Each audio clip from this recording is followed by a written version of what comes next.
الحمد لله رب العالمين.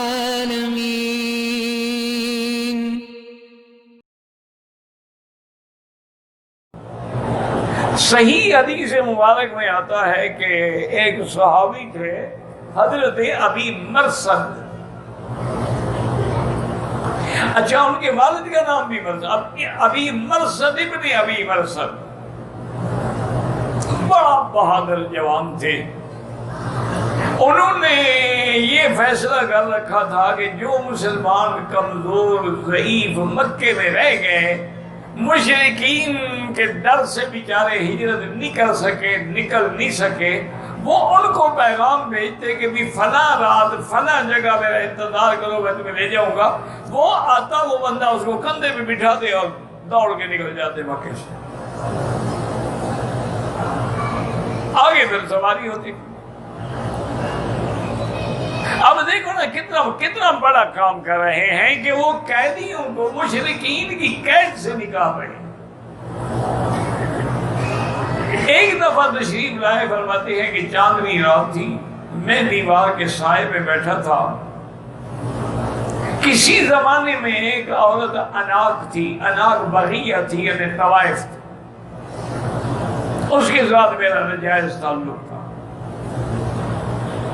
اسلام سے پہلے.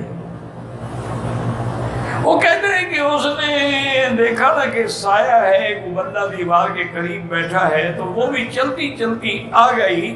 دیکھا تو پہچان لیا اور کہا کہ مرثد، تم مرثد ہو؟ میں نے کہا نا، میں مرثد ہوں. میں نے کہا اب چھپانے کا کیا، وہ جانتی ہے مجھے، کیا چھپاؤں؟ انہوں نے کہا مرحباً واہلاً وبالتندنا اللیلۃ. انہوں نے کہا آئے پھر ہمارے گھر میں رہیں، آج ہم مدت کے بعد ایک دوسرے کو مل رہے ہیں. کتنا بڑا امتحان ہے. اندازہ کریں کہ ایک ایسی عورت جو خوبصورت بھی ہو اور صاحب کا تعلق بھی ہو، لیکن حضرت مرثد نے فرمایا کہ یا اناق ان اللہ حرم الزنا، میں مسلمان ہو گیا ہوں، اللہ نے زنا حرام کر دیا ہے. اب میں تمہارے گھر میں کیسے رہ سکتا ہوں؟ کہتا ہے اس بدبخت کو غصہ لگا تو اس نے شور مچایا کہ یا اہل الخیام ھذا رجل یحمل اسارکم، آؤ بھاگو گٹھے، یہ وہ بندہ ہے جو تمہارے قیدی اٹھا کے لے جاتا ہے. کہتا ہے خدا کی شان ہے کہ 8 آدمی میرے پیچھے دوڑے، میں بھی دوڑا، بڑا میں زور والا بندہ تھا. خندمہ شیب ابی طالب، اب شیب ابی مالک کہتی ہے اس کو. وہاں آگے ایک پہاڑ کے ساتھ اترائی ہے، اس جگہ کا نام ہے خندمہ. وہ کہتی ہے کہ میں خندمہ جب آیا تو میں نے دیکھا کہ ایک پہاڑ میں ایک غار ہے، تو میں جلدی سے غار میں گھس گیا. کہتے اللہ کی شان ہے کہ اللہ نے ان کو اندھا تو کر دیا، وہ مجھے دیکھ تو نہیں سکے کہ بھئی وہ کہاں گیا، لیکن وہاں آ کے کھڑے ہوئے بدبخت، جس کو بھی پیشاب آتا وہ اسی غار کے اوپر کھڑے ہو کے پیشاب کرتا، سارا پیشاب میرے سر پہ آتا ہے.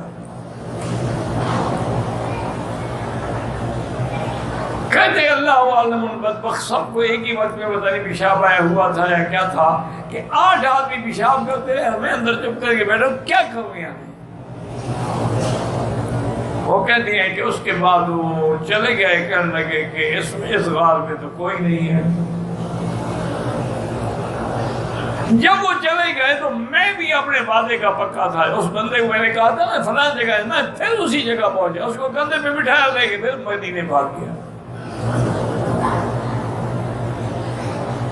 اور کہتے ہیں کہ وہ بندہ بھی عجیب بات ہے کہ اتنا بھاری تھا اللہ کا بندہ کہ اس کا اٹھانا میرے لیے ایک بہت بڑا مشکل تھا. آگے جا کے پھر میں نے اس کی بیڑیاں کاٹی، زنجیریں کاٹی، اس نے زنجیریں سے باندھا ہوا تھا اس کو، پھر اس کو اونٹ میں بٹھایا لے گیا، حضور کی خدمت میں پہنچا. حضور نے بڑی دعائیں دی. میں نے عرض کیا کہ یا رسول اللہ انکحوا اناقا، کہ اللہ نے زنا تو حرام کر دیا، لیکن میں اناق سے شادی کر لوں. کہتے حضور چپ ہو گئے. میں نے تھوڑی دیر کے بعد پھر پوچھا یا رسول اللہ انکہ اناکن نذور، میں اس کے ساتھ شادی کر لوں؟ مجھے بھی اس سے محبت ہے یا رسول اللہ، اور اس کے دل میں بھی محبت ہے نا۔ اسی غیرت میں آ کر اس نے مجھے پکڑوانے کی کوشش کی کہ میں نے اس کا کہنا نہیں مانا۔ حضور چپ ہے۔ کہتے میرے کو تھوڑی دیر گزری تو مجھے احساس ہوا کہ اللہ نے وحی اتاری ہے حضور پہ۔ تو یہ آیات نازل، الزانیۃ والزانی الزانیۃ لا ینکحها الا زان او مشرک، الزانی لا ينكح الا زانیۃ او مشرکۃ وحرم ذلک علی المؤمنین۔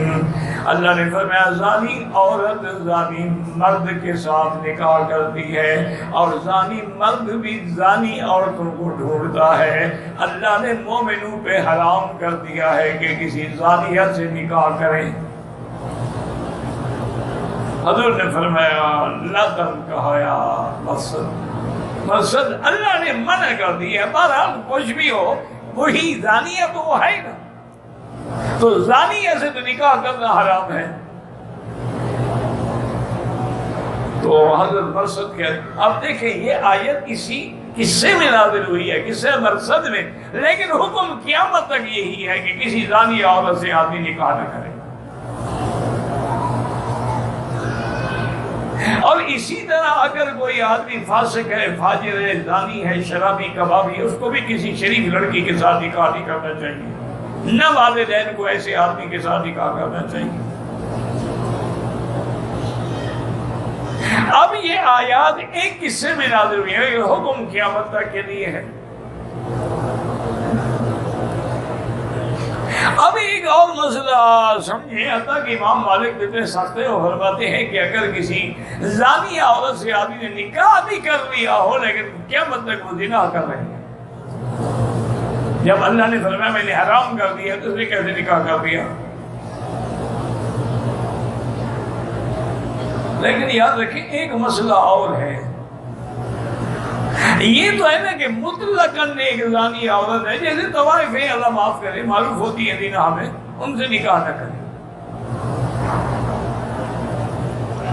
لیکن ایک مسئلہ اور ہے کہ کسی آدمی کا نعوذ باللہ کسی عورت سے ناجائز تعلق ہوا، اس سے اس نے زنا کیا، یعنی وہ کوئی کنجری یا طوائف یا زانیہ نہیں ہے، اس نے اس سے زنا کیا۔ اب اگر یہی آدمی اس سے نکاح کر دے تو کیا یہ نکاح ہوگا یا نہیں ہوگا؟ تو اس پر علماء نے لکھا ہے کہ اگر وہ دونوں توبہ کر لیں، توبہ کرنے کے بعد وہ اس عورت سے نکاح کر سکتا، کیونکہ وہ بھی تو زانیہ تو نہیں تھی، یہ تو اتفاق ہے کہ ان کا نعوذ باللہ زنا ہو گیا۔ ایک ہے کہ معروف بالزنا جو ہے اس سے نکاح نہ کرے۔ اچھا باقی یہ بھی قرآن میں ہے نا کہ زانی نہیں نکاح کرتا مگر زانیہ سے، اور زانیہ عورت بھی نہیں نکاح کرتی مگر زانی سے، لیکن کئی ایسے واقعات ہیں کہ خامد جو ہے وہ پرہیزگار ہے، عورت زانیہ ہے۔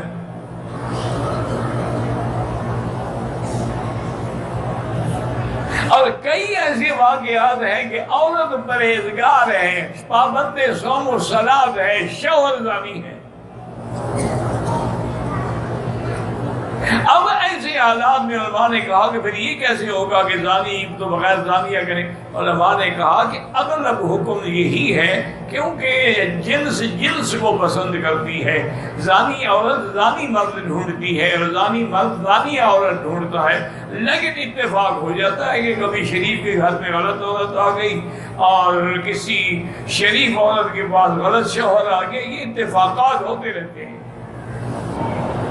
لیکن آدمی کوشش یہی کرے، بلکہ ایک حدیث میں فرمایا اختاروا لنطفکم، جب تم اپنے بچوں کے لیے رشتہ ڈھونڈو تو پہلے تلاش کرو، کوشش کرو، تحقیق کرو، تاکہ ان کے لیے کسی اچھی لڑکی سے، کسی اچھے گھر سے رشتہ لو، تاکہ کل وہ جو نسل چلے انشاءاللہ وہ بھی اچھی ہو، وہ بھی صالح ہو۔ تو اپنی طرف سے کوشش کرو، باقی باطن کا علم تو بھائی کسی کو بھی نہیں ہوتا ہے نا۔ اللہ تبارک و تعالیٰ رحمت فرمائے، کیونکہ آج تو دنیا میں رنگ ایسے ہو گئے ہیں کہ بظاہر جناب دیکھو تو ماشاءاللہ فرشتے ہیں، اور اندر کا حال پوچھو تو انا للہ و انا الیہ راجعون، ولا نقول الا لا حول ولا قوة الا باللہ العلی العظیم۔